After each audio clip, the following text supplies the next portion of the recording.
اعوذ باللہ من الشیطان الرجیم، بسم اللہ الرحمن الرحیم۔ آج میرے ایک دوست حسن بھائی میرے گھر آئے ہوئے تھے اور انہوں نے کہا کہ کچھ باتیں کرنی ہیں، تو میں نے کہا کہ ٹھیک ہے۔ تو ان کو کیا باتیں کرنی ہیں تو انہی سے پوچھتے ہیں۔ السلام علیکم حسن بھائی۔ وعلیکم السلام، کیسے ہیں آپ؟ الحمدللہ، آپ آئے مجھے بڑا اچھا لگا اور آپ نے کہا کہ کچھ باتیں کرنی ہیں، تو کیا بات کرنی ہے آپ؟ ٹھیک ہے، دیکھیں طلحہ بھائی، دیکھیں نہ ہی میں عالم ہوں، ٹھیک ہے، نہ ہی آپ عالم ہیں، ٹھیک ہے۔ تو میرے ذہن میں یہ سوال ہے اور آپ یہ چیز مانتے ہیں، تو میں آپ سے پوچھنا چاہ رہا ہوں کہ شب برات کہاں سے آئی اسلام میں، اس کا کیا شب مقام ہے؟ برات کہاں سے آئی؟ اچھا، شب برات آئی ایسے کہ ایک حدیث مبارکہ کا میں مفہوم میں بتاتا ہوں، کیونکہ جیسے آپ نے کہا کہ نہ میں عالم ہوں نہ آپ عالم ہیں، تو حدیث مبارکہ من و ان بتانا تو ظاہر سی بات ہے، وہ الفاظ آگے پیچھے نہ ہو جائیں، تو مفہوم اس کا یہ ہے کہ ایک رات حضور صلی اللہ علیہ وسلم، حضرت عائشہ صدیقہ رضی اللہ تعالیٰ عنہ فرماتی کہ حضور صلی اللہ علیہ وسلم بستر پہ موجود نہیں تھے، اور حضرت عائشہ نے جب نکل کے ڈھونڈا حضور کو، تو حضور کو بقیع کے پاس پایا، جنت البقیع کے پاس پایا، اور جنت البقیع قبرستان ہے مدینہ میں، وہاں پایا، اور وہاں پہ حضور صلی اللہ علیہ وسلم اہل بقیع کے لیے دعا فرما رہے تھے۔ اور پھر اس کے علاوہ میں یہ روایت بھی ملتی ہے، حضور نے فرمایا کہ اس رات اللہ تبارک و تعالیٰ آسمان دنیا پر نزول فرماتا ہے، اور نزول سے مراد، نازل ہونے سے مراد اترنا، یا یہ چیز، اس چیزوں سے اللہ پاک ہے۔ تو کچھ بزرگ لکھتے ہیں کہ نزول سے مراد یہاں پر ہے کہ اللہ تعالیٰ تجلی فرماتا ہے، اور کچھ بزرگ لکھتے ہیں کہ اللہ تعالیٰ کسی فرشتوں کو مقرر فرماتا ہے اور پھر ندا دیتا ہے کہ ہے کوئی مجھ سے بخشش کا طلبگار کہ بخشش مانگے تو میں اسے دوں، ہے کوئی مجھ سے روزی کا طلبگار کہ میں وہ مجھ سے روزی مانگے اور میں اس کو دوں۔ اسی طرح مزید بزرگ فرماتے ہیں کہ حدیث مبارکہ میں یہ چیز موجود ہے کہ اس طرح سے اللہ تعالیٰ ندا فرماتا ہے، اور یہ ندا فجر سے پہلے تک یہ ندا اللہ تعالیٰ دیتا ہے۔ پھر ہمیں ایک اور حدیث مبارکہ کا مفہوم ملتا ہے کہ اللہ تبارک و تعالیٰ اس رات بنی کلب کی بکریوں کے ریوڑ جو ہیں، ان کی بکریوں میں جتنے بال ہیں، سب کی تعداد کے مطابق اللہ تعالیٰ جہنم سے ایسے لوگوں کو نجات عطا کرتا ہے کہ جن پر جہنم واجب ہو چکی ہوتی ہے، ٹھیک ہے۔ اب اس میں بھی کچھ لوگوں کا ایسا ہے کہ وہ نہیں بخشے جاتے، جس میں زانی شرابی ہیں، جس میں ماں باپ کے نافرمان ہیں، اور جس میں قطع تعلق کرنے والے لوگ ہیں۔ تو یہ ہمیں کچھ روایات ملتی ہیں کہ جن سے ہمیں یہ سمجھ میں آتا ہے کہ ہاں یار، یہ رات بڑی اہمیت کی رات ہے، اس لیے ہم اس رات کو مناتے ہیں۔ پر اجتماعی طور پہ عبادت کہیں ثابت تو نہیں ہے یہاں پر، نہ ہی قبرستان جانا اجتماعی طور پہ، اور نہ ہی مسجدوں میں عبادت کرنا، تو یہ کہاں سے مطلب؟ اچھا، اجتماعی طور پر دیکھیں، اجتماع کا مطلب ہے جمع کرنا لوگوں کو، ٹھیک ہے، لوگوں کو اکٹھا کرنا۔ اب جہاں پر عبادت کی بات آتی ہے تو اس رات عبادت کرنا کہیں پہ کوئی فرض نہیں لکھا ہوا کسی نے بھی، یہاں تک کہ اگر کوئی بھی عالم دین اس کو فرض نہیں کہتا، کوئی بھی عالم دین اس کو واجب نہیں کہتا، ٹھیک ہے، کوئی نہیں کہتا۔ نفل، جیسے اس رات نوافل پڑھتے ہیں، نفل کا مطلب ہی یہی ہے کہ کرو گے تو ثواب ہے، نہیں کرو گے تو کوئی گناہ نہیں ہے۔ اگر کوئی کر رہا ہے، کوئی نفل پڑھ رہا ہے تو اس کو ثواب مل رہا ہے، کیونکہ نفل تو جب بھی پڑھی جائے، اللہ تعالیٰ نے قرآن میں جا بجا عبادت کا حکم دیا، عبادت کرو عبادت کرو عبادت کرو۔ کوئی اللہ تعالیٰ نے یہ نہیں کہا کہ اس دن کرو اور اس دن نہیں کرو، یہ کہیں بھی نہیں کہا، بس عبادت کرو جب بھی کرو۔ عبادت کا کہا ہے پر اجتماعی طور پہ نہیں کہا، اللہ کی صرف عبادت کی جائے۔ میں بتا رہا ہوں، اب ہمارے یہاں آپ کو پتہ ہے کہ شب جمعہ مناتے ہیں بہت سے لوگ، شب جمعہ آپ جاتے ہوں گے شب جمعہ میں، شب جمعہ منانا کہاں لکھا ہے؟ کہیں بھی نہیں لکھا۔ اس رات کیوں جمع ہو رہے ہیں بھائی؟ جمعے کو خاص کیوں کیا بھائی؟ اس لیے کہ بھائی شب جمعہ کی اہمیت آئی ہے، شب جمعہ کی اہمیت بالکل میں سر کے بال سے پاؤں کے ناخن تک شب جمعہ کی اہمیت کو تسلیم کرتا ہوں، لیکن اس رات جمع ہونے کی تو کوئی اہمیت نہیں ہے۔ اگر ہے تو مجھے بتا دیں جمع ہونے کی۔ لیکن ہم جمع کیوں ہوتے ہیں؟ اس کی وجہ یہ ہوتی ہے کہ جب ہم ایک جگہ، کسی جگہ پہ کوئی اہتمام کرتے ہیں نا، تو اس اہتمام سے فائدہ یہ ہوتا ہے کہ بہت سے ایسے لوگ، بہت سے وہ لوگ کہ دیکھیں دن میں 5 مرتبہ اذان ہو رہی ہے، نماز تو دن میں 5 وقت کی فرض ہے نا، ٹھیک ہے، دن میں 5 وقت۔ اچھی خاصی ہماری یوتھ عوام ایسی ہے کہ جو گھر میں رہتی ہے، اذان سنتی ہے، لیکن مسجد کی طرف نہیں جاتی. مسجد میں آپ کو پتہ ہے کہ معاملہ کیا ہوتا ہے، 2-3 صفیں عام نمازوں میں ہوتی ہیں، ٹھیک ہے. وہی مسجد ہے، وہی مؤذن ہے، وہی امام ہے، وہی اذان ہے، لیکن وقت جمعے کا. اب جمعے کا مطلب ہے جامع، جامع سے نکلا ہے، اس کے اندر اہتمام ہوتا ہے. جب اہتمام ہوتا ہے تو وہی شخص جو اپنے گھر میں بیٹھا 5 وقت کی اذانیں سن کے بھی مسجد نہیں جا رہا ہوتا، وہ بھی تھوڑی ٹیڑھی میڑھی ٹوپی لگا کے، وہ جمعے کا تو اللہ تعالیٰ نے قرآن میں بتا رہا ہوں، ٹھیک ہے، تو وہ چلے جاتا ہے. اب اس کی اہمیت ہمیں سورہ جمعہ سے ملتی ہے کہ جمعے کے دن اہتمام کرو. یہاں پہ اہتمام اس لیے کیا جاتا ہے یا لوگوں کو جمع اس لیے کیا جاتا ہے کہ ہم جب لوگوں کو جمع کرتے ہیں تو اس میں بہت سے ایسے لوگ یا بہت سے ایسے لڑکے یا اس طرح کے لوگ کہ جو اوباش قسم کے، جو نہیں آتے مسجد کی طرف یا مسجد کی طرف آج تک مطلب ان کا جانا نہیں ہوتا، وہ بھی آ کے بیٹھ جاتے ہیں. اگر آپ کو اس چیز کا ذہن میں لگ رہا ہے کہ یار ایسا کیسے ہو سکتا ہے، تو آپ شب برات کی رات آپ جا کے مسجد میں دیکھ لیں. بہت سے ایسے آپ کو لڑکے ملیں گے جو باہر میں گھوم رہے ہوتے ہیں ایسے ہی نمازوں کے وقت میں بھی، لیکن وہ اگر کوئی بیان چل رہا ہے وہ آ کے بیٹھ جاتے پیچھے کہیں کونے میں سائڈ میں. اب مجھے یہ بتائیں کہ اگر ہم لوگوں کو جمع نہ کریں، ٹھیک ہے، وہ بھی نہیں آئیں گے، وہ ایسے بھی نہیں آ رہے، ٹھیک ہے، بھی نہیں آتے وہ، لیکن اگر وہ آ گئے تو ہمیں تو اللہ کی ذات سے اس بات کی امید ہے نا کہ دل پلٹنا، قلب جو ہے وہ پلٹنے والی شے ہے، ٹھیک. قلب کا مطلب ہی ہے پلٹنا، ٹھیک ہے، پل میں یہاں پل میں وہاں. تو جب وہ شخص آ کے بیٹھا ہے، نہ جانے اس کی کوئی ایسی ادا ہو جائے، اس کو کوئی بیان میں کوئی ایسی بات سنائی دے، یا اس کو نفل میں کوئی ایسا اس کے ساتھ معاملہ ہو جائے، اس کا دل بدل جائے. ہو سکتا ہے وہ اگلے دن سے ہی وہ اس کی دنیا تبدیل ہو جائے. کہاں وہ کس طرح کا انسان تھا، کہاں وہ بدل کے کس طرح کا انسان ہو جائے. اس میں تو کوئی مطلب شک کی گنجائش ہی نہیں ہے نا کہ ایسا ہونے میں کوئی وقت تو نہیں لگتا. تو اگر ہم اس کو یہ اہتمام پرووائڈ نہ کریں، وہ کیسے آئے گا؟ وہ تو ویسے بھی نہیں آ رہا، ویسے بھی نہیں آئے گا، ٹھیک ہے. لیکن اگر وہ اہتمام کر لیا، اس کو آواز آ رہی ہے یار وہ مسجد میں ذرا نعت خوانی ہو رہی ہے، وہ فلاں، گو کہ وہ کھانے کی آسرے میں آئے. آپ کی بات کاٹ رہا ہوں یہاں پہ، پر سوال یہ ہے میرا کہ مسجد میں ٹھیک ہے آپ لوگ اجتماعی طور پہ کرتے ہیں، پر یہاں پہ لوگوں کی نیند بھی حرام ہو رہی ہے کہ رات کی تو کچھ عبادت نہیں ہے یہاں پر. اگر ہے بھی عبادت تو صرف ذاتی طور پر عبادت کی جانی چاہیے، ٹھیک ہے. تو یہاں پر جو مسجدوں میں ساؤنڈ لگے ہوئے ہوتے ہیں، محلے میں ضعیف لوگ بھی، بیمار لوگ بھی ہیں، تو ان کی صحت کے لیے بڑا مسئلہ ہے. اچھا دیکھیں، ساؤنڈ اور جہاں تک اس کی بات کی گئی بالکل ٹھیک ہے. پہلی بات تو میں آپ کو یہ بتاؤں، اس بات سے آپ میرے خیال ڈینائی تو نہیں کریں گے کہ جو مسجد کے لاؤڈ اسپیکر سے آواز آ رہی ہے، یا تو وہ اللہ رسول کی بات کی آ رہی ہے، یا وہ اللہ رسول کے کلام کی آ رہی ہے، یا اللہ کی حمد اور رسول کی نعت کی آ رہی ہے. اس کے علاوہ کوئی دوسری بات تو نہیں آتی، ٹھیک ہے. میرا اور آپ کا دونوں کا اس بات پر ایمان متفق ہوگا کہ اس چیز سے کسی کی طبیعت تو خراب نہیں ہوگی کم از کم، ٹھیک ہے. ہاں اب یہ بات ہے والوں کے لیے مسئلہ ہو رہا ہے، میں بتا رہا ہوں. اب یہ بات ہے جہاں تک کہ بھائی ساؤنڈ اتنا تیز ہے کہ جو آس پاس کے گھر ہیں ان میں اتنی تیز آواز آ رہی ہے کہ ان کا بیٹھنا مشکل ہے. تو دیکھیں اس کے لیے کسی نے بھی، کوئی بھی عالم دین یا کوئی بھی شخص وہ یہ نہیں کہتا کہ آپ اتنا تیز لاؤڈ اسپیکر چلاؤ کہ لوگوں کو تنگی ہو، پریشانی ہو. کوئی بھی نہیں کہتا. وہ یہی کہ اگر آپ کسی کو، اگر آپ کے قریب میں کوئی مسجد ہے اور اس کے ایسا ہو رہا ہے، تو آپ ان کو جا کے اگر کہیں گے نا تو وہ آپ کی بات کو تسلیم کر کے آواز بند کر دیں گے، اندر کے اسپیکر چلا لیں گے. ویسے زیادہ تر یہی ہوتا ہے، عموماً میرا جانا ہوتا ہے کہ اندر کے ہی اسپیکرز چل رہے ہوتے ہیں کہ اندر ہی اندر آواز رہے، باہر حتی الامکان کوشش ہے کہ نہ جائے.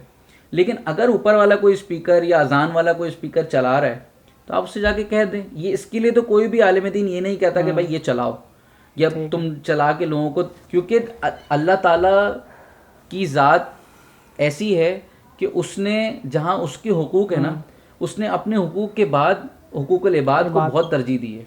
اللہ تعالیٰ کہتا ہے کہ میں اپنے حقوق تو معاف کر دوں گا، لیکن حقوق العباد اس وقت تک معاف نہیں کروں گا جب تک وہ شخص معاف نہ کر دے، ٹھیک ہے. تو اللہ تعالیٰ یہ بات تو بالکل فیکٹ ہے. تو ہمیں دوسروں کی پریشانی کا خیال بالکل رکھنا ہے. یہ کوئی نہیں کہتا کہ آپ اوپر والا اسپیکر چلائیں، کوئی فرض واجب نہیں ہے، کوئی نہیں کہتا. تو اس کے لیے آپ منع کر دیں گے تو وہ یقیناً کوئی برا نہیں مانے گا. صحیح ہے. اور یہ جو ابھی جو آج کل چل رہا ہے، کافی ٹائم سے چل رہا ہے کہ حلوہ بنانا، بانٹنا پورے محلے میں، پھر قبرستان لے کر جانا، ٹھیک ہے، ایک بڑے اجتماعی طور پہ حلوہ بنانا، یہ ساری چیزیں کرنا. دیکھیں یہ کوئی فرض واجب نہیں ہے. اور اگر کوئی کھانے کے لیے اپنے بنا رہا ہے، اپنے لیے بنا رہا ہے یا بانٹ رہا ہے یا اگر کر رہا ہے تو اس میں سب سے پہلی بات دیکھیں کہ کسی نے حکم دیا ہے یا نہیں دیا. کسی نے کوئی حکم نہیں دیا, ٹھیک ہے. ایک رسم چل گئی ہے ایک پوری رسم. تو دیکھیں رسم تو کسی بھی چیز کو ہم کہہ سکتے ہیں نا. رسم تو ہم کسی چیز, اب ہمارے یہاں شادی ہو رہی ہے, شادی میں بارات تک نہیں ہے, ہمارے یہاں ہو رہی ہے, ہمارے یہاں ہو رہی ہے.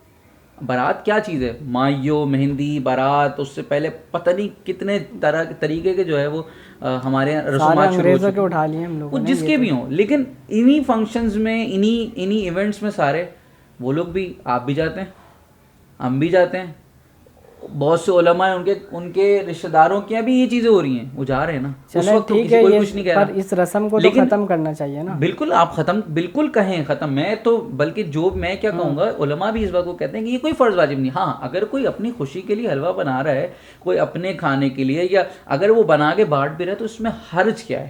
اس میں حرج کیا ہے؟ کوئی فرض واجب نہ سمجھے اس کو, کوئی یہ نہ سمجھے کہ نہ بنایا تو ہمیں گناہ ملے گا. یہ جو مائنڈ سیٹ ہے یہ غلط ہے, کہ کوئی نہیں سمجھتا نا. آپ کسی سے بھی پوچھ لیں, آپ کے اگر کوئی حلوہ لے کے, آپ اس سے صرف اتنا سا سوال کر لیں, بھائی یہ تم کیوں بنا رہے ہو, کوئی فرض واجب ہے؟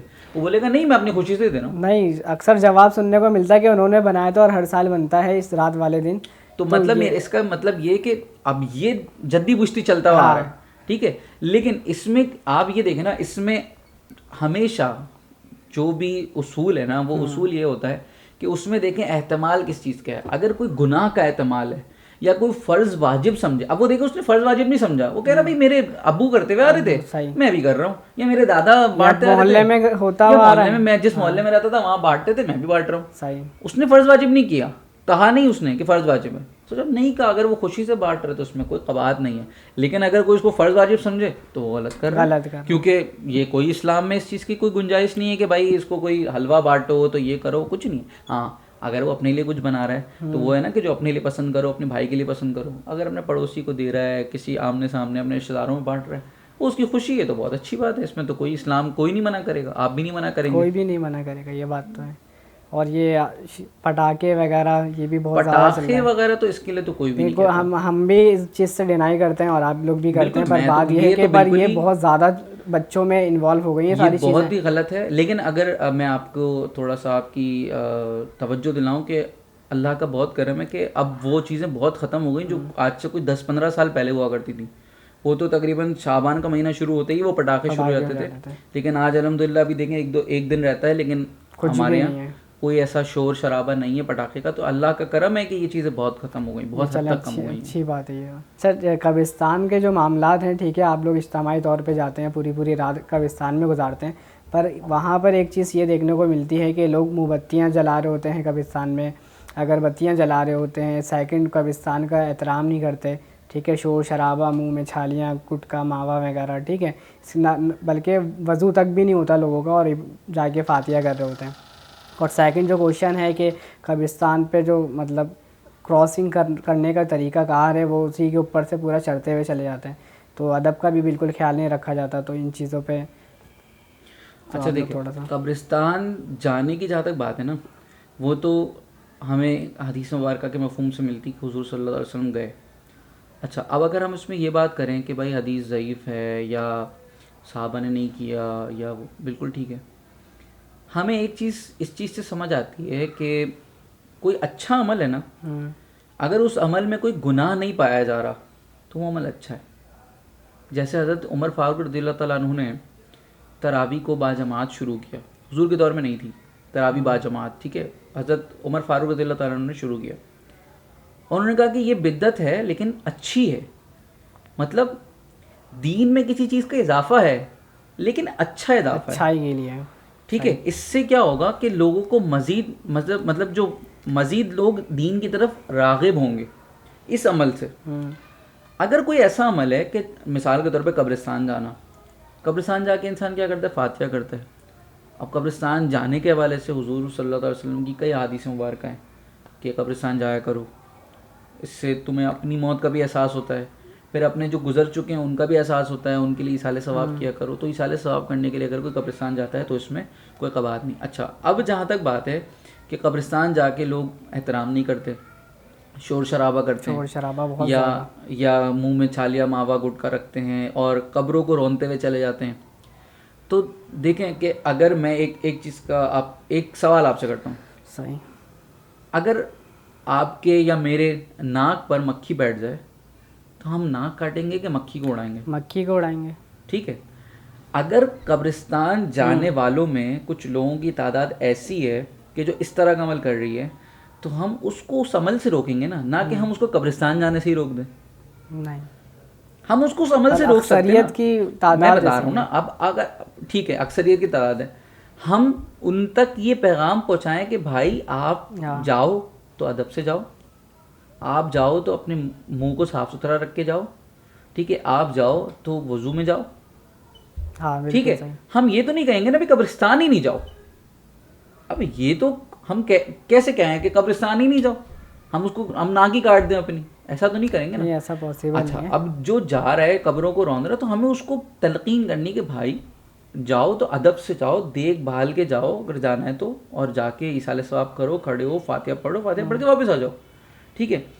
اور وہاں پہ موم بتی یا اگربتی اس طرح کی چیزوں کو جلانا, اس کا کانسیپٹ کیا ہے؟ اس کا کانسیپٹ کچھ بھی نہیں ہے. اچھا پہلے کے دور میں یہ ہوتا تھا, پہلے کے دور میں لائٹ وغیرہ کا انتظام نہیں ہوتا تھا تو لوگ کہیں پہ دیے اور موم بتی وغیرہ جلا دیتے روشنی کے لیے.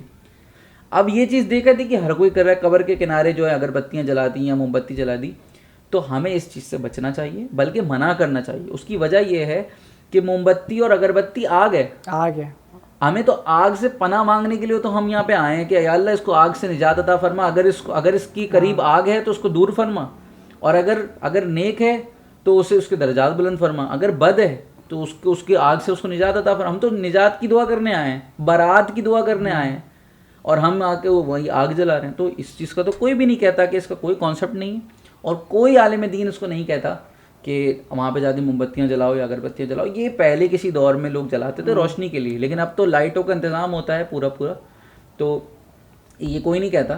اور اس چیز سے اگر کوئی بے حرمتی کر رہا ہے تو ہمیں اس کو روکنا چاہیے, نہ کہ ہم ناک ہی اڑا دیں, کاٹ دیں اپنی. بھائی بس لوگوں کو بس اب سمجھ آنا شروع ہونا چاہیے کہ یہ ساری چیزیں غلط ہیں. ہمارے بھی لوگ اور آپ کے لوگوں کو بھی سمجھ میں آنا چاہیے. دیکھیں حسن بھائی, جہاں تک سمجھ کی بات ہے نا, تو ایک مقولہ ہے کہ سمجھدار کے لیے اشارہ کافی ہے. جہاں سے ہمیں نیکی کی کوئی ایک ہمیں اشارہ بھی مل جائے نا کہ یار یہ کام نیکی کا, اس سے ہمیں فائدہ ہوگا, اس سے ثواب ہوگا, ٹھیک ہے, تو ہمیں وہ کر گزرنا چاہیے. جیسے نفل ہے, ٹھیک ہے, اب نفل ایسی عبادت ہے کہ جس کو کرنے سے ثواب ہے, نہ کرنے سے گناہ نہیں ہے, ٹھیک ہے. تو ہمیں جو کوئی ایسا عمل ملے نا کہ یار اس سے کوئی بھی فائدہ ہوگا, ہم دنیا کے حساب سے سوچ لیں کہ ہمیں چھوٹا سا کوئی ایک بول دے کہ یار یہ 10 روپے یہاں لگاؤ تو ہمیں 20 روپے ملیں گے, تو ہم وہ کام کر رہے ہوتے ہیں. کیوں کرتے ہیں؟ فائدے کے لیے. پتہ ہے ہمیں یار کہ یار یہ کام کریں گے تو ہمیں فائدہ ہوگا, تو ہم ثواب میں کیوں نہ وہ کام کریں کہ جس سے ہمیں فائدہ ہو. اگر جہاں بھی فائدہ ہو رہا ہے, چاہے وہ علماء سے, میں نے یہی سنا ہے, میں تو عالم نہیں ہوں, میں نے علماء سے یہی سنا ہے کہ کوئی ضعیف حدیث بھی ہو لیکن اگر وہ فضیلت کے اعتبار سے ہے نا کہ یار اس اعتبار سے ہے کہ بھائی اس کو کرنے سے ثواب ہے, تو اس کو فضیلت کے باب میں ہی لکھا جاتا ہے. ٹھیک ہے, اس کو کرنے کا کوئی یہ نہیں کہتا آپ کو کہ بھائی بس ہارڈ اینڈ فاسٹ نہیں کرتا کہ نہیں کرنا ہے, نہیں کرو گے تو بھائی گناہ ہے تمہیں. نہیں, ٹھیک ہے, سب بس آپ کر لو, اچھی بات ہے, نہیں کرتے کوئی بات نہیں, لیکن آپ روکو نہیں. اس لیے کہ جب آپ روکیں گے نا کسی کو, تو بہت سے ایسے لوگ ہیں کہ اب مثال کے طور پہ آپ کہتے ہیں بھائی نہیں کرو یہ, ٹھیک ہے, مسجد میں کیوں جا رہے ہو اتنی بات. اب آپ صرف یہ سوچیں کہ آپ کس چیز سے روک رہے ہیں لوگوں کو. عبادت سے روک رہے ہیں, ہے نا. تو اب اگر آپ لوگوں کو عبادت سے ہی روک دیں, ٹھیک ہے, کوئی نہیں کہہ رہا کہ آپ آج نہیں کرو کل ہی کرو, وہ تو کہہ رہا ہے آج بھی کرو, لیکن کل اگر کر رہا ہے وہ جا کے, ہو سکتا ہے وہ پرسوں بھی کرے. ہم اس کو رغبت تو دلائیں نا, ہم اس کو روک دیں. یہ تو کوئی انصاف نہیں ہوا نا کہ ہم اس کو روک ہی دیں عبادت سے. اگر مسجد میں جا کے کوئی اہتمام کر رہا ہے یا مسجد میں جا کے کوئی نمازوں کی کثرت کر رہا ہے یا کوئی بیان کر رہا ہے یا کوئی نعت خوانی ہو رہی ہے, تو وہ اللہ رسول کی بات ہی ہو رہی ہے نا. وہ کوئی بھجن یا کوئی ہندوانہ یا کوئی ایسی غیر رسمی غیر دینی بات تو نہیں ہو رہی. صحیح, ایک بیان سن رہا تھا, وہ علماء کہہ رہے تھے کہ یہ 15 شعبان اسلام میں نہیں ہے نا, مطلب اس کی کوئی اہمیت نہیں ہے. سیکنڈ یہ کہ اس دن لوگ روزہ بھی رکھ رہے ہوتے ہیں خاص طور پہ, ٹھیک ہے. اور نام اعمال والی جو بات ہے کہ 15 شعبان کو ہی صرف تبدیل ہوتی ہے نام اعمال, تو یہ کچھ علماء کہہ رہے تھے ایسا کچھ بھی نہیں ہے. تو آپ کے بارے میں. اچھا, نام اعمال کے حوالے سے یہ ہے کہ اس رات نام اعمال جو ہے نا وہ اللہ کے سامنے پیش کیے جاتے ہیں, ٹھیک ہے, پرانے جو پچھلے سابقہ گزر چکے ہیں. جو تقدیر کا معاملہ ہے نا، تقدیر کا، کائنات تخلیق کرنے سے 50,000 سال پہلے تقدیر لکھی جا چکی تھی. صحیح ہے. تو پھر یہ کیوں بار بار ہر سال؟ ٹھیک ہے، ہاں تقدیر لکھی جا چکی تھی. ٹھیک ہے. اب پیش ہونے کا مطلب یہ ہے کہ تقدیر میں تو یہ لکھا جا چکا کہ حسن بھائی کو اتنا رزق ملنا ہے، حسن بھائی کو اتنی کامیابی ملنی ہے، حسن بھائی کو جو ہے یہ کھانا ملنا ہے. اب وہ اس سال میں کیا کیا ملنا ہے وہ یہاں ہوتا ہے. ملنا جو ہے وہ تو سب لکھا جا چکا ہے، لیکن اب جو یہ ہو رہا ہے یہ کیا ہو رہا ہے، پچھلا پیش ہو رہا ہے اور آنے والے سال میں کیا کیا ملنا ہے. ایک الماری ہے، 50 اس کے اندر کتابیں ہیں. اس سال میں کتنی کتابیں ملنی ہیں وہاں سے یہاں لکھی جا رہی ہیں، ساری لکھی جا رہی ہے سب لکھا جا چکا ہے پہلے ہی. یہ نہیں کہ اس رات تقدیر کے فیصلے ہو رہے ہیں، ایسا کچھ نہیں ہے. صحیح ہے. تقدیر کے فیصلے جو ہونے تو ہو گئے. اور روزے والا کانسیپٹ؟ روزے والا کانسیپٹ یہ ہے کہ روزہ جب 15 شعبان ہوتی ہے نا تو اس رات سمجھ لو کہ ایک طرح سے نیا رجسٹر کھلتا ہے اگلے سال کا پورا. تو کیوں نہ ایسا ہو کہ جب رجسٹر بند ہو تب بھی ہم روزے سے ہوں 14 شعبان، اور جب رجسٹر کھلے نیا اگلے سال پہلا دن بھی ہم روزے سے ہوں. تو کانسیپٹ صرف یہ ہے کہ اگر ہمارے نئے سال کا آغاز ہو رہا ہے ہماری زندگی کے، ہمیں نہیں پتا کہ اس سال میں ہماری ہو سکتا ہے موت لکھی گئی ہو کہ یہ موت آنی ہے اس کو، تو پھر تو اگر ایسا سٹارٹ ہو رہا ہے تو ہم روزے سے ہوں تو کتنی اچھی بات ہوگی. بس یہ ہے. دیکھیں ہر چیز کا دار و مدار، عمل کا دار و مدار نیت پر ہے. ٹھیک ہے، اور مومن کی نیت جو ہے نا وہ اس کے عمل سے بہتر ہے. اب یہاں دونوں باتیں ہو گئیں. عمل کا دار و مدار نیت پر ہے.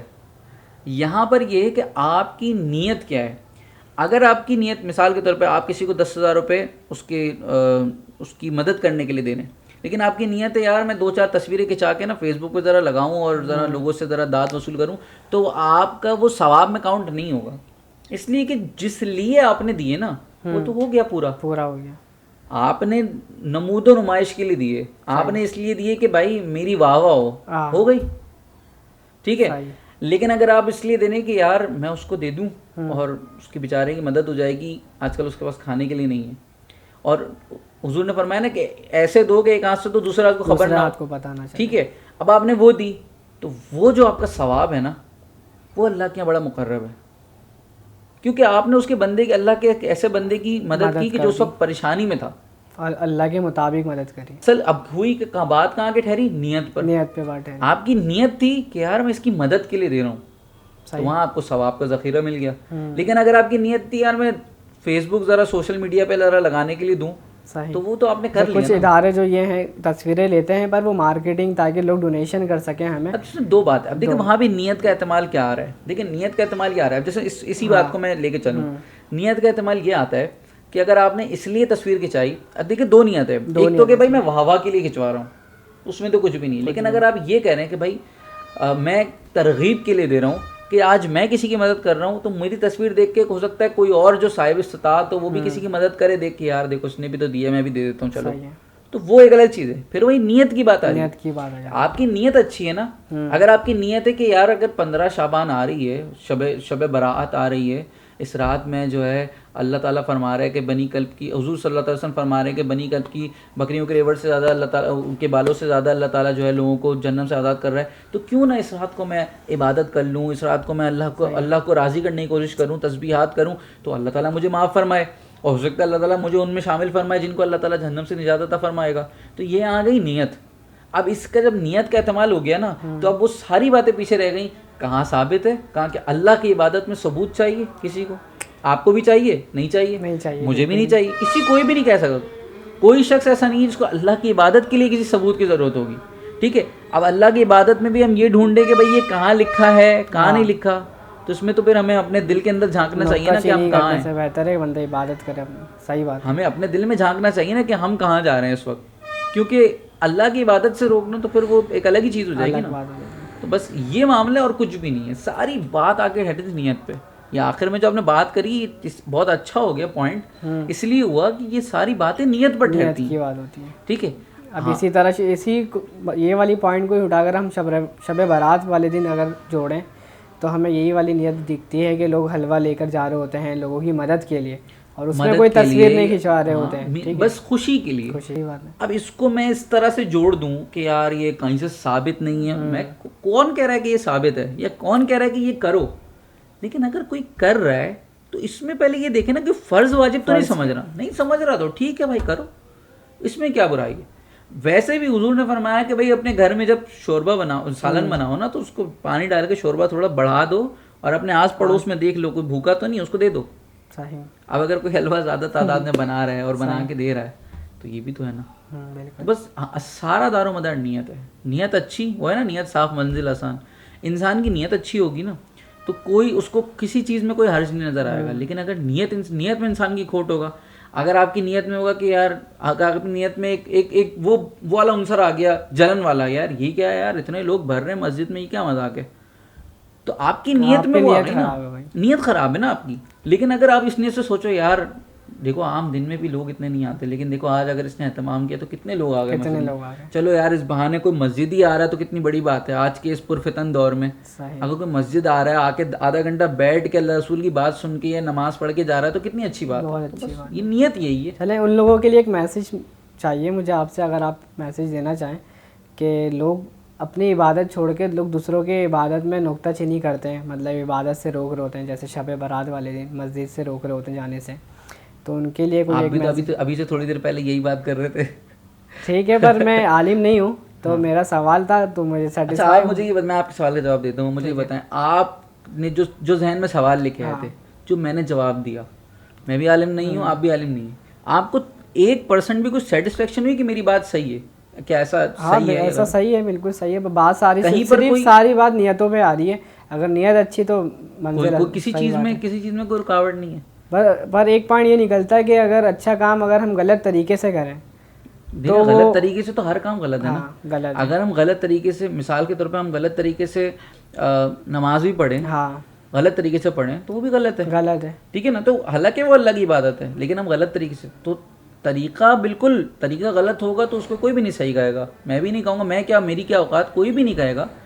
لیکن ہم کسی کو، اب کوئی قبرستان جیسے جا رہا ہے غلط طریقے سے جا رہا ہے تو ہم اس کو اس کے طریقے کی وجہ سے اس کو قبرستان جانے سے نہیں روک سکتے نا.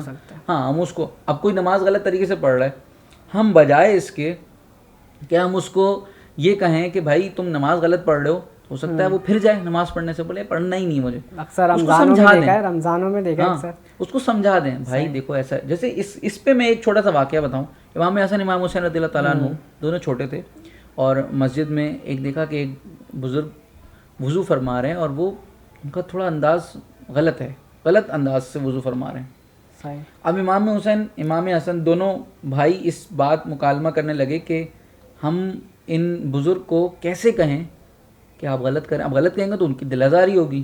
اب آپ یہ سوچیں کہ دل آزاری کا کانسیپٹ آج اتنی سی باتوں پہ شب برات مناؤ نہیں، اس پہ دل آزاریاں لوگوں کی، کروڑوں لوگوں کی، اربوں لوگوں کی، مسلمانوں کی دل آزاریاں ہو رہی ہیں. لیکن سوچیں کہ امام حسن امام حسین نے کیا کانسیپٹ دیا، دل آزاری نہیں ہونی چاہیے. انہوں نے کہا کہ ہم ان کو کیسے روکیں کہ یہ غلط، ان کو صحیح طریقہ کیسے بتائیں گے تو دل آزاری ہوگی.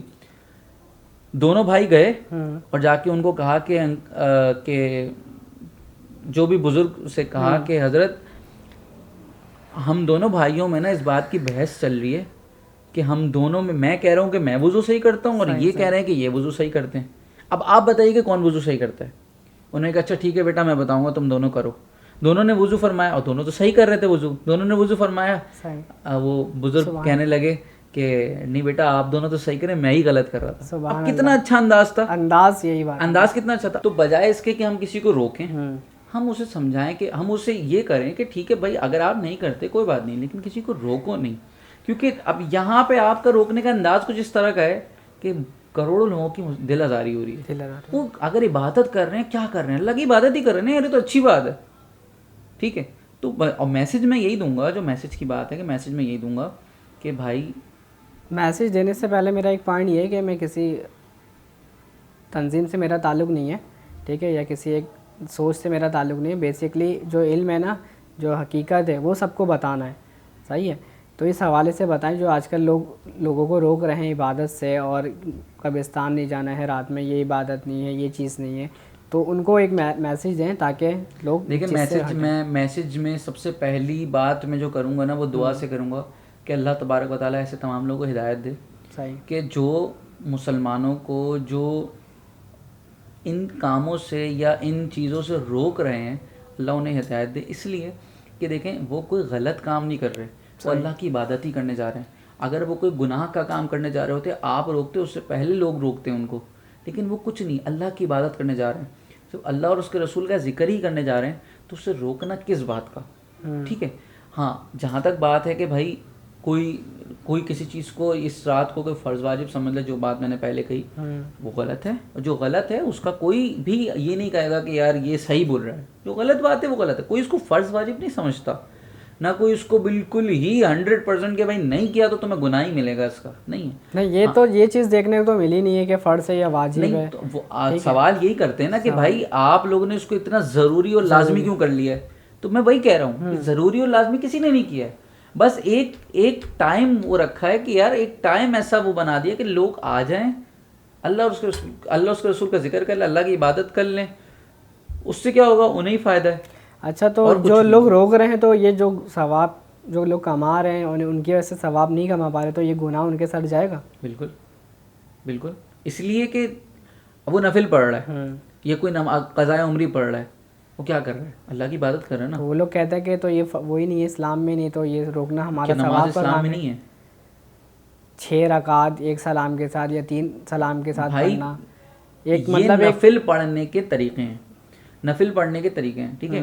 پہلی بات تو یہ کہ نفل اس کے لیے ہے ہی نہیں کہ جس کے اوپر ایک بھی قضا نماز باقی ہو. ٹھیک ہے. لیکن ہم یہ نہیں کہہ سکتے کہ بھائی کوئی نفل پڑھ ہی نہیں سکتا, ایسے تو یہاں تو کوئی بھی نہیں پڑھ سکے گا, کوئی بھی آج کے دور میں. ٹھیک ہے. اللہ ماشاء اللہ چند ایک لوگوں کے جن کی کوئی نماز قضا نہ ہو, ٹھیک ہے, کوئی پڑھ ہی نہیں سکے گا. لیکن جب انسان نفل اپنی فرض نماز کی ادائیگی کے لیے قضا پڑھنا شروع کر دے نا, تو اس کی قضا ساتھ ساتھ چلتی رہے, پھر وہ نفل پڑھے, اس کا بھی اس کو ثواب ملے گا, اجر ملے گا. اللہ کے اجر میں کسی چیز کی کمی نہیں ہے. اللہ تعالیٰ تو کہتا ہے بس تم ادا کرو, قبول کرنا یہ اللہ کی مرضی ہے. اور دعا انسان یہی کرتا ہے کہ اللہ ہم نے پڑھ تو دی ہے, اب قبول کرنا تیری مرضی. ہم نے آج تک جتنی نمازیں پڑھی ہمیں پتہ ہے کہ کون سی قبول ہوئی, کچھ بھی نہیں. ہم تو بس ہر بار اسی امید سے پڑھتے ہیں کہ اللہ ہماری اس نماز کو قبول کرے گا یا ہمارے اس عمل کو قبول کرے گا. تو بس ہم اس لالچ میں پڑھتے ہیں کہ ہو سکتا ہے کہ اس رات کوئی اللہ کا نیک بندہ اس جگہ میں موجود ہے جس کی وجہ سے ہمیں بھی سعادت مل جائے, کہ ہماری بھی بخشش ہو جائے. تو اللہ تبارک و تعالیٰ نقطہ نواز ہے. وہ ایک نقطہ انسان کا کوئی اچھا نقطہ پیش کر دینا تو اللہ تبارک و تعالیٰ اس کے پوری زندگی کے گناہ کو ایسے دھو دیتا ہے جیسے تھے ہی نہیں. اللہ کی بارگاہ میں گرنے والا کوئی ایک آنسو کہ جو انسان کے اللہ کے خوف سے, خشیت سے, یا اپنے اس خوف سے کہ میں نے اتنے گناہ کر دیے پتہ نہیں میری بخشش ہوگی نہیں ہوگی, اس خوف سے اگر نکل جائے تو وہ آنسو اللہ کو اتنا پسند ہے کہ اس آنسو کی وجہ سے اللہ تعالیٰ اس کی پورے زندگی کے گناہوں کو معاف کر دیتا ہے. تو یہ جو اجتماع یا اس طرح کی چیز کرنے کا مقصد یہ ہوتا ہے کہ وہاں پر جہاں پر 40 لوگ جمع ہوتے ہیں تو وہاں پر اللہ کا کوئی خاص بندہ ہوتا ہے, اللہ کا ولی موجود ہوتا ہے. ٹھیک ہے. تو جب اجتماع ہوتا ہے, جب کچھ لوگ جمع ہوتے ہیں تو وہاں کوئی نہ کوئی اللہ کا ایسا بندہ ہوتا ہے کہ جو دعا میں شامل ہوتا ہے. پتہ نہیں نہ جانے کس کی آمین. اب گھر میں ہم دعا کر رہے ہیں, آمین کرنے والا کوئی نہیں ہے نا, ہم اکیلے دعا کر رہے ہیں. ٹھیک ہے. بالکل اللہ ہماری شہرک سے قریب ہے, لیکن پتہ نہیں ہماری نہ جانا قبول ہو رہی ہے نہیں ہو رہی. لیکن ہم کسی اجتماع میں ہیں, وہاں پہ دعا ہو رہی ہے, اور دعا ہو رہی ہے اور من جملہ ہو رہی ہے کہ یا اللہ سب کی پریشانیوں کو حل فرما. ٹھیک ہے. سب کی پریشانیاں دور فرما, یا سب کو رزق عطا فرما. ٹھیک ہے. اس دعا میں سب شامل ہیں جتنے لوگ وہاں بیٹھے ہیں. ٹھیک ہے. ہم نے بھی دعا میں ہاتھ اٹھایا ہوا ہے, نہ جانے کس کی آمین ایسی ہے کہ جو قبول ہو جائے, اس کے صدقے میں ہماری بھی دعا قبول ہو جائے. ٹھیک ہے. بس یہ ایک پوائنٹ, اور کچھ بھی نہیں اس کے علاوہ. ٹھیک ہے. بات کو اب یہیں ختم کرتے ہیں. آخری سوال, صرف لوگوں کو یہ بتا دیں کہ شب بارات کی رات کس طرح گزاریں, اور کس عبادت کے حوالے سے بتا دیں کون سی عبادت کرنا ضروری ہے. پھر وہی بات میں کہوں گا کہ ضروری نہیں ہے. ٹھیک ہے. جو مطلب اس رات میں زیادہ سے زیادہ کوشش کریں کہ اللہ کو راضی کرنے کی کوشش کریں, اور کوشش یہ کریں کہ پچھلی جتنی نمازیں قضا ہیں اس کی کم از کم قضا ادا کرنے کی شروعات تو کر دیں.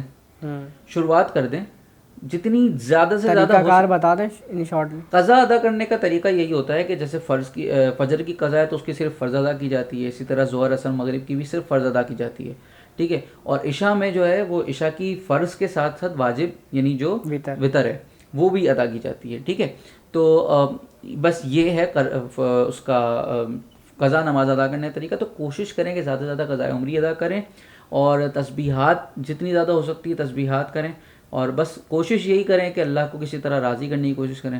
اللہ تبارک و تعالیٰ آسمان دنیا میں نزول فرماتا ہے, اپنی تجلی فرماتا ہے, اور کہہ رہا ہے کہ مجھ سے ہے کوئی مانگنے والا تو مانگے, میں اس کو دوں گا. جو مانگنا ہے, روزی کا سوال کرے, مجھ سے رزق کا سوال کرے, تو ہم پھر کیوں سوئیں؟ ہم پھر اللہ سے سوال کرتے ہیں نا, ہم رات بس پوری رات دعا میں گزار دیں. اور اللہ تعالیٰ تو کہتا ہے کہ قرآن میں ادعونی استجب لکم, تم مانگو میں دوں گا.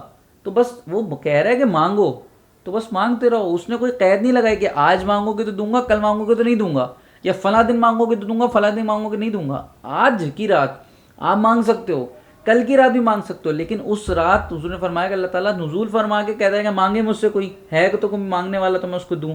تو جب اللہ تعالیٰ خود فرما رہا ہے کہ مانگو تو مانگو. بس پوری رات انسان اللہ کی طرف رجوع کر لے اور اللہ سے مانگتا رہے. اور میں یہ دعوے سے کہہ سکتا ہوں, اس لیے نہیں کہ مجھے کچھ ملا تو میں اس لیے کہہ رہا ہوں کہ مجھے اللہ کی ذات سے اتنی امید ہے کہ اللہ تعالیٰ اس رات کسی کی جھولی کو خالی نہیں لوٹائے گا. انشاءاللہ سب کی جھولیاں اللہ تعالیٰ بھر دے گا. یہ سب کرم کس کا؟ اللہ کا ہی ہے نا. سب اللہ تعالیٰ ہی عطا کرتا ہے, عطا کرنے والی ذات اسی کی ہے, وہی عطا کرے گا. اور وہ کہہ رہا ہے مانگو تو وہ عطا کر دے گا. تو بس اتنی سی بات تھی. ٹھیک ہے, تھینک یو, جزاک اللہ. آپ کے آنے کا بہت شکریہ, اور امید کرتا ہوں پھر آپ آئیں گے انشاءاللہ. انشاءاللہ. چلیں, ٹھیک ہے, جزاک اللہ. السلام علیکم.